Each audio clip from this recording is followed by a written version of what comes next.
नमस्कार विद्यार्थी मित्रांनो. FYBSC mathematics paper first semester first chapter 1 sets relations and फंक्शनमध्ये आपण इक्विव्हॅलन्स रिलेशनवर काही एक्झाम्पल्स बघतो आहोत. नंबर 1 बघा. Let R be a relation defined on Z. हा झेड एक संच आहे. Such that a is related to b if and only if 5 divides a minus b. Show that R is an equivalence relation. जर त्या दोन घटकांची subtraction 5 ने divisible असेल तरच ते रिलेशन आर असणार. म्हणजे रिलेशनच आम्हाला असं दिलं आहे to show that R is reflexive. आता आम्हाला जर ते इक्विव्हॅलन्स रिलेशन आहे तर ते रिफ्लेक्सिव्ह असलं पाहिजे, सिमेट्रिक असलं पाहिजे आणि ट्रान्झिटिव्ह असलं पाहिजे. म्हणजे या तिघांची टेस्ट घ्यावी लागेल. म्हणून आपण पहिल्यांदा रिफ्लेक्सिव्हची टेस्ट घेतोय. रिफ्लेक्सिव्ह काय सांगतो? प्रत्येक घटक हा स्वतःशीच रिलेटेड असला पाहिजे. म्हणजे a is related to a for all a belongs to Z. Z हा तो संच आहे. मग a is related to a कधी असेल? जेव्हा या दोघांची सबट्रॅक्शन 5 ने डिव्हिजिबल बाय असेल. तर ए मायनस ए तर 0 येतो आणि 0 हा 5 ने डिव्हिजिबल आहे. म्हणजे याचा अर्थ R is reflexive relation. That is a is related to a for all a belongs to set Z. So this is first. Second. आता सेकंड आम्हाला हे बघायचं की हे सिमेट्रिक आहे का. मग आपण म्हणणार to show that R is symmetric. जर सिमेट्रिक आहे तर a is related to b implies b is related to a असं असलं पाहिजे. म्हणजे या दोघांची इंटरचेंज झाली तरी ते रिलेशन 5 ने डिव्हिजिबल असलं पाहिजे. बघूया. Let a is related to b. याचा अर्थ काय? 5 divides a minus b. A minus b ला 5 ने भाग जातो. ही जर कंडिशन सॅटिस्फाय होत असेल तरच ते a is related to b असं आपण म्हणणार. म्हणून आपण असं म्हणलं a is related to b. Then याचा अर्थ काय? 5 ने ए मायनस बीला भाग जातो. मग 5 डिवाइड्स मायनस ए मायनस बी म्हणजे निगेटिव्ह ऑफ दिस. 5 ने ए मायनस बीला भाग जातो तर 5 नेच याच्या निगेटिव्हला पण भाग झाला पाहिजे. म्हणून आपण लिहिलं 5 डिवाइड्स मायनस म्हणजे निगेटिव्ह ऑफ ए मायनस बी. कंस सोडवला तर ते असं होणार मायनस ए मायनस मायनस प्लस बी आणि याचाच अर्थ बी मायनस ए. म्हणजे 5 ने बी मायनस एला पण भाग जातो. याचा अर्थ b is related to a असं आपल्याला म्हणता येईल. आपण सुरुवातीला लिहिलं a is related to b. आता आपण लिहितोय b is related to a. याचा अर्थ काय झाला? A is related to b implies b is related to a. आणि ही जेव्हा कंडिशन सॅटिस्फाय होते त्याला आपण म्हणतो आर इज सिमेट्रिक रिलेशन. म्हणून याला म्हणणार मी विधान 2. आता आपल्याला थर्डमध्ये काय चेक करायचं आहे की show that relation R is transitive. हे आता ट्रान्झिटिव्ह आहे का बघायचं. मग कसं म्हणणार? Let a b c belongs to Z. हा संच आहे and a is related to b. काय अर्थ होतो याचा? ए आणि बी च्या सबट्रॅक्शनला 5 ने भाग जातो. म्हणजे 5 डिवाइड्स ए मायनस बी हा त्याचा अर्थ. त्यानंतर जर आपण बी इज रिलेटेड टू सी असं म्हणलं तर याचा अर्थ काय होणार?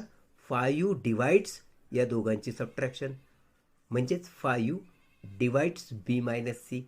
आता बघा बरं का, ह्या दोघांची आपण ॲडिशन करतोय. ए मायनस बी प्लस बी मायनस सी. अर्थात ए मायनस बीला 5 ने भाग जातो, बी मायनस सीला 5 ने भाग जातो. म्हणजे यांच्या ॲडिशनलाही 5 ने भाग जातो हे निश्चित असतं. म्हणून आपण 5 डिवाइड्स या दोघांची ॲडिशन असं म्हटलं. पण मायनस बी प्लस बी कट होतात म्हणजे शिल्लक काय राहतो? ए मायनस सी. म्हणजे याचा अर्थ काय सिद्ध झालं? दिस implies 5 divides a minus C. आणि जर 5 डिवाइड्स ए मायनस सी सिद्ध झालं. याचा अर्थ a is related to c असा अर्थ होतो. म्हणजे a is related to b and b is related to c असं होतं. याचाच अर्थ सिद्ध झाला आहे a is related to c. So R is transitive relation म्हणायला हरकत नाही. इक्वेशन 3 विधान 3 असं म्हण. म्हणजे from 1, 2 and 3 R is reflexive, symmetric and transitive. Hence, R is an equivalence relation. Second बघा. A relation R is defined for the set L.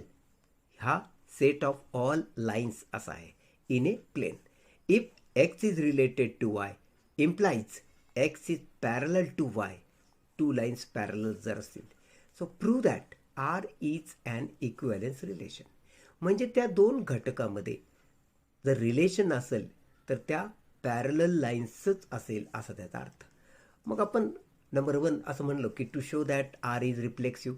R reflexive दाखवायचा असेल तर आपण म्हणणार let L1 belongs to L. तो L जो संच आहे लाईन्सचा त्यामध्ये एक लाईन आहे L1 is any line in a plane. मग L1 is parallel to L1 कारण कोणतीही line is parallel to itself, स्वतःलाच पॅरलल असते. कोणतीही लाईन एखाद्या प्लेनमध्ये जर असेल तर ती स्वतःला पॅरलल असते. म्हणजे L1 is parallel to L1 असं आपल्याला म्हणता येईल. आणि जर हे दोन्ही पॅरलल आहेत तर याचा अर्थ L1 is related to L1 असं म्हणता येतं. म्हणजे तीच लाईन त्या स्वतःशीच रिफ्लेक्सिव्ह आहे. म्हणून आर इज रिफ्लेक्सिव्ह. विधान 1. आता 2 आम्हाला हे सिद्ध करायचं आहे की to show that R is symmetric. जर आर सिमेट्रिक दाखवायचं असेल तर आपण काय म्हणणार बघा. Let L1 and L2 belongs to L. म्हणजे दोन लाईन आहेत L1 आणि L2 in that plane L. That is two parallel lines in a plane. मग आता हे बघा ही पहिली लाईन आहे L1, ही दुसरी लाईन आहे L2. दोघी एकमेकाला पॅरलल आहेत. तर आता आपण इथं काय लिहिणार माहिती का. L1 पॅरलल टू L2 जर असेल तर हेच आपण उलट म्हणू शकतो ना. L2 is parallel to L1 असं म्हणता येतं. मग तेच आपण इथे लिहिलं. If L1 parallel to L2 याचा अर्थ L1 is related to L2 then L2 is parallel to L1. काय लिहिलं कारण as two parallel lines are parallel to each other. त्या एकमेकीला पॅरलल असतात. त्यामुळं L2 is parallel to L1 म्हणा किंवा L1 is parallel to L2 म्हणा. याचा अर्थ यावरून काय अर्थ निघतो. L2 is related to L1. म्हणजेच L1 is related to L2 implies L2 is related to L1. म्हणून R is symmetric. याला म्हणणार विधान 2. त्यानंतर आम्हाला सिद्ध हे करायचं आहे की to show that R is transitive. आता हे रिलेशन ट्रान्झिटिव्ह रिलेशन आहे हे आम्हाला सिद्ध करायचं आहे. मग आपण काय म्हणलं बघ. Let L1, L2, L3 belongs to L. म्हणजे L या संचातील ह्या 3 लाईन्स आहेत. आर 3 पॅरलल लाईन्स आणि त्या पॅरलल लाईन्स आहेत. तर आपण काय म्हणतो बघा. If L1 is parallel to L2 and L2 is parallel to L3 implies L1 is parallel to L3. बघा L1 is parallel to L2 म्हणजे ह्या 2 लाईन पॅरलल आहेत. आणि जर L2 he parallel to L3 आहे तर साहजिक आहे L1 आणि L3 ह्या पण एकमेकींना पॅरलल असणार. ते आपण इथे लिहिलं. L1 is parallel to L2 and L2 is parallel to L3 implies that L1 parallel to L3. L1 is parallel to L2 याचा अर्थ L1 is related to L2. L2 is parallel to L3 याचा अर्थ झाला L2 is related to L3 आणि L1 is parallel to L3 याचा अर्थ झाला L1 is related to L3. म्हणून आपण म्हणू शकतो की R is transitive relation. So from 1 to 3, R is reflexive, symmetric and transitive. Therefore, R is an equivalence relation असं आपण म्हणू शकतो. एक्झाम्पल 3 बघा. Let L be a set of all lines in a plane. A relation R is defined for set L such that X is related to Y implies X is perpendicular to Y. Prove that R is not an equivalence relation. आम्हाला हे equivalence relation नाही असं म्हटलंय. हे prove करायचं आहे. म्हणजे एक तर हे रिफ्लेक्सिव्ह नसावं किंवा सिमेट्रिक नसावं किंवा ट्रान्झिटिव्ह नसावं, काही पण असू शकतं. म्हणजे आपण सर्वप्रथम तसं म्हणणार to determine whether R is reflexive or not. म्हणजे हे रिलेशन रिफ्लेक्सिव्ह आहे की नाही हे आपण डिटरमाइन करू, म्हणजे ठरवू, म्हणजे शोधून काढू. Let L1 belongs to L be any line in a plane L. समजा L1 ही एखाद्या L या प्लेनमधली लाईन आहे. We know that L1 is not perpendicular to L1. आता एक गोष्ट तर निश्चित आहे की कुठल्याही प्लेनमध्ये स्वतःलाच परपेंडिक्युलर असणारी एकही लाईन नसते. हा स्वतःला पॅरलल असणारी लाईन असते पण परपेंडिक्युलर नसते. म्हणजे आपण असं म्हणू शकतो की as no line in a plane is perpendicular to itself, therefore L1 is not related to L1. मग जर हे रिलेशन नाही तर याचा अर्थ आर इज नॉट रिफ्लेक्सिव्ह असं म्हणायला हरकत नाही. हे विधान 1. नाव सेकंड बघ, to determine whether R is symmetric or not. आता हे रिलेशन सिमेट्रिक आहे का हे आपण बघूया. Let L1 and L2 belongs to L. L1 आणि L2 या दोन लाईन L या संचातली आहेत. Be two perpendicular lines in a plane. आणि या lines perpendicular in a plane आहेत. हे बघ, ही लाईन आहे L1, ही लाईन आहे L2. जर L1 परपेंडिक्युलर टू L2 असं मानलं तर L2 is perpendicular to L1 असं ऑब्वियसली आपल्याला म्हणता येईल. मग आपण तसं लिहिलं as L1 is perpendicular to L2 implies L2 is perpendicular to L1. म्हणजे एखादी लाईन दुसऱ्या लाईनला परपेंडिक्युलर असेल तर दुसरी लाईन पहिल्या लाईनला परपेंडिक्युलर असतेच. So L1 is related to L2 असं म्हणायला हरकत नाही आणि L2 is related to L1 असं पण म्हणायला हरकत नाही. याचाच अर्थ असं झाला की आर इज सिमेट्रिक रिलेशन. हे झालं विधान 2. आता हे ट्रान्झिटिव्ह आहे का नाही, to determine whether R is transitive or not. पहिल्यांदा फिगरमध्येच बघून घ्या. ही लाईन आहे L1, ही लाईन आहे L2. या दोन्ही लाईन एकमेकाला परपेंडिक्युलर आहेत असं दाखवले. आणि तिसरी लाईन मी काढली L3. ती जर L2ला परपेंडिक्युलर आहे तर डेफिनेटली ती L1ला परपेंडिक्युलर नसून पॅरलल असणार. कारण L1 आणि L3 या दोन्ही लाईन L2ला परपेंडिक्युलर आहेत. म्हणजे आपसात ते परपेंडिक्युलर होऊ शकत नाही, ते पॅरलल होतील. हा महत्त्वाचा भाग समजून घ्या. मग L1, L2, L3 belongs to L. L या संचातील ह्या तिन्ही लाईन आहेत आणि L1 is perpendicular to L2 and L2 is perpendicular to L3. नीट बघा, L1 perpendicular to L2 and L2 is perpendicular to L3 असं आपण म्हटलं. But L1 is not perpendicular to L3. परंतु या चित्रावरून तो दिसतंय की L1 ही L3ला परपेंडिक्युलर नसून ती पॅरलल आहे, म्हणजे परपेंडिक्युलर नाही आहे. ही ट्रान्झिटिव्ह तर नक्कीच नाही. आर हे ट्रान्झिटिव्ह नाही हे यावरून सिद्ध झालं आणि रिफ्लेक्सिव्ह पण नाही असं आपण अगोदर सिद्ध केलं. तर R is not an equivalence relation असं आपण म्हणणार. एक्झाम्पल नंबर 4 बघ. Let R be defined on the set of integers Z by x is related to y implies 5x plus 6y is divisible by 11. For x, y belongs to Z, show that R is an equivalence relation. हे relation असण्यासाठी 5x plus 6y हे divisible by 11 असलं पाहिजे. तर आपण सर्वप्रथम to show that R is reflexive असं म्हणूया. आर इज रिफ्लेक्सिव्ह दाखवण्यासाठी तुला माहिती एक्स इज रिलेटेड टू वायचा नियम काय सांगितला आहे, 5x plus 6y. म्हणजे हा इथे तर हा इथे लिहायचा आहे, इज डिव्हिजिबल बाय 11 असं तुला दाखवायचं. मग रिफ्लेक्सिव्हमध्ये आपण ह्या वायच्या जागी पण एक्स लिहितो. म्हणजे x is related to x असं दाखवायचं असेल तर एक्सच्या जागी एक्स आणि वायच्या जागी पण एक्सच लिहितो आपण. म्हणजे 5x प्लस 6y च्या जागी पण एक्सच लिही, म्हणजे 6x.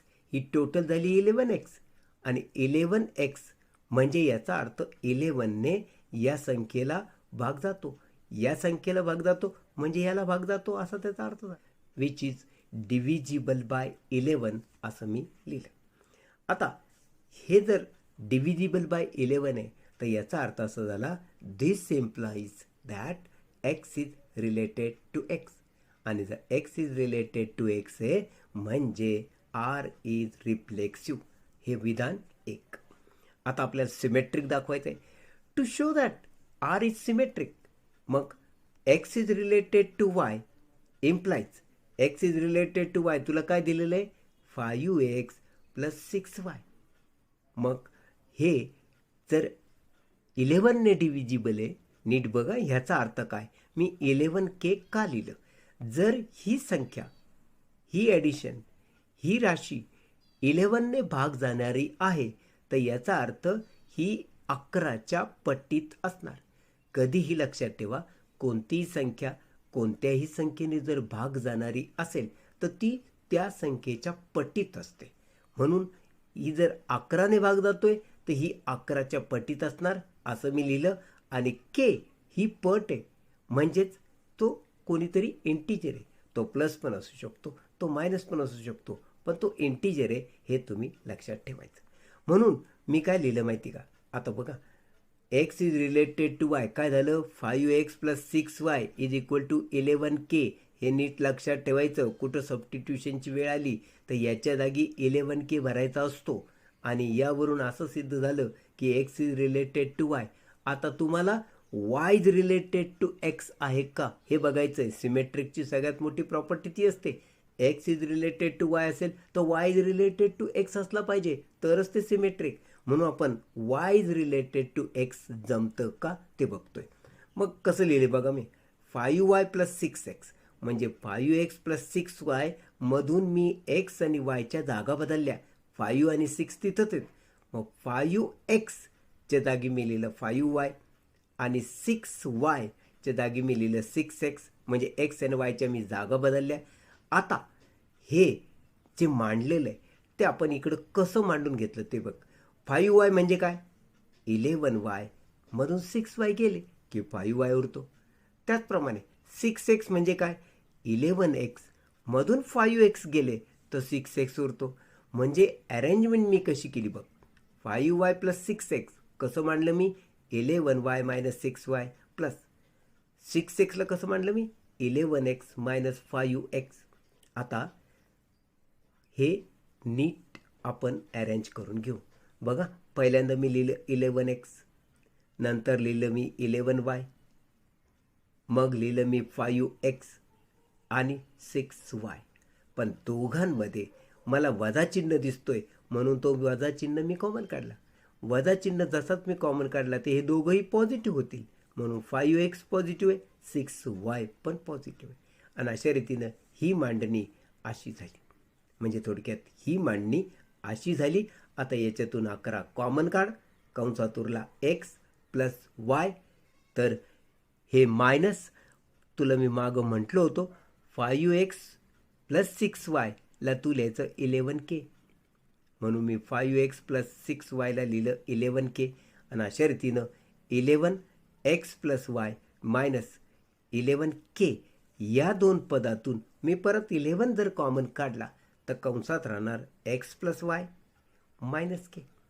आणि हा x प्लस वाय मायनस के जर कोणीतरी आपण इंटिजर म्हणून संबोधलं हे काढून टाकलं आणि त्याला मी इंटिजर म्हणलं तसं म्हणणार मी x plus y minus k ही जी राशी आहे इज इंटिजर त्याला नाव दिलं K1. मग अशा रीतीनं याच्या जागी मी इथं लिहिलं K1 कारण ही संपूर्ण संख्या एक इंटिजर आहे. मग हे एवढं लिहित बसण्यापेक्षा याच्याऐवजी शॉर्टमध्ये त्याला एक नाव देऊ K1 आणि ते इंटिजर आहे असं लिहू म्हणजे 11 K1 हे झालं 5y plus 6x is equal to. याचा अर्थ काय झाला माहिती का 5y प्लस 6xला 11ने भाग जातो हे निश्चित झालं. आणि जर 11ने भाग जातो तर हे सिद्ध झालं की हे रिलेशन आहे. म्हणून y is related to x सिद्ध झालं कारण 5y प्लस 6xला 11ने भाग जातो म्हणजे हे वाय आणि एक्स मधलं रिलेशन सिद्ध झालं. म्हणून आपण म्हणणार x is related to y आहे, याचाच अर्थ y is related to x पण आहे. म्हणून आर इज सिमेट्रिक. विधान 2. त्यानंतर आपल्याला सिद्ध करायचं आहे की हे ट्रान्झिटिव्ह आहे का. तिसरं, to show that R is a transitive, let x y z belongs to integer that is z. X is related to y. काय अर्थ होतो याचा. X is related to y असेल तर 5x + 6y ला 11ने भाग जातो. आणि 11ने भाग जातो आपण कसं दाखवतो. 11 गुणिले सम इंटीजर. K1 हा कोणीतरी इंटीजर आहे. त्याचप्रमाणे y is related to z कसं लिहिणार तू. 5y + 6z is equal to 11ने भाग याला पण जातो. जर y is related to z आहे तर याचा अर्थ 5y + 6z ला 11ने भाग जातो. 11ने भाग जातो आपण कसं दाखवतो. 11k2. आणि k2 हा कोणीतरी इंटीजर आहे असं आपण लिहितो. आता आपण काय करूया, या दोघांची करूया addition. 5x + 6y + 5y + 6z ही केली ॲडिशन. जर लेफ्ट हँड साईडची ॲडिशन केली तर साहजिक मी राईट हँड साईडची पण ॲडिशन करणार. 11k1 + 11k2. आता यातनं मी जर 11 कॉमन काढला तर कंसात काय राहिला. k1 + k2. आणि अशा रीतीनं 5x + 6z प्लस यांची दोघांची ॲडिशन झाली 11y. 5x + 6z या दोघांची addition 11y is equal to 11k1 + k2. आता लक्षात घ्या, लेफ्ट हँड साईडचा 11y आपण राईट हँड साईडला आणला, तो झाला मायनस. म्हणजे 5x + 6z हे लेफ्ट हँड साईडला उरलं. तर इथं 11k1 + k2 -11 असं झालं. इकडचा 11y राईट साईडला आला तो निगेटिव्ह y झाला. मग आता या दोघातून मी जर 11 कॉमन काढला तर कंसात उरला k1 + k2 -y. आणि अशा रीतीनं k1 k2 y हे सगळे इंटीजर आहेत. मग ह्या सगळ्या ॲडिशन सबट्रॅक्शनला मी एकच इंटीजर म्हणून जर संबोधलो k3, तो सुद्धा इंटीजर आहे, तर ह्याच्याऐवजी येणार k3. कारण दोन इंटीजरची ॲडिशन काय आणि त्यांची सबट्रॅक्शन काय, शेवटी एक इंटीजरच असते. म्हणून या सबट्रॅक्शन ॲडिशनला आपण k3 हे नाव दिलं आणि म्हटलं की k3 म्हणजे k1 + k2 -y आहे आणि ते एक इंटीजर आहे. अशा रीतीनं 5x + 6z is equal to 11k3. म्हणजे याचा अर्थ x is related to z असं म्हणायला हरकत नाही. आणि x is related to y, y is related to z याचाच अर्थ x is related to z हे सिद्ध झालं. आणि अशा रीतीनं r इज ट्रान्झिटिव्ह रिलेशन असं आपण म्हणू शकतो. म्हणून याला म्हणायचं विधान 3. फ्रॉम विधान 1, 2 and 3 it is clear that r is reflexive, symmetric and transitive. Hence r is an equivalence relation असं म्हणायला हरकत नाही. धन्यवाद.